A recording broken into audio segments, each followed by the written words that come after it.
If you are busy trying to develop a writing project, or you are having a difficult time trying to establish exactly what is the best format you want to write it in, or exactly how you want to write it, a way that you will reach your target customers better, you will need to develop a motivational plan that can help you strive to do better with whatever it is that you are planning on doing.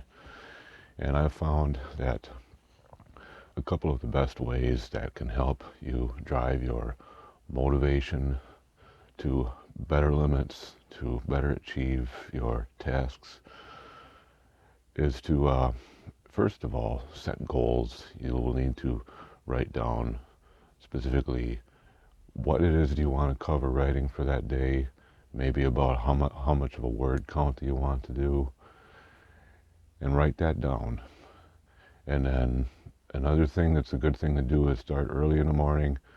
Just walk away from your phone, from any distractions, the TV, whatever. Find your favorite quiet spot and sit down, preferably in the dark. Close your eyes and meditate on exactly what you want to achieve for that day, your goals, your tasks that you want to complete. If you have found this content helpful, informational, please subscribe to my channel, give me a follow, and I will talk to you later.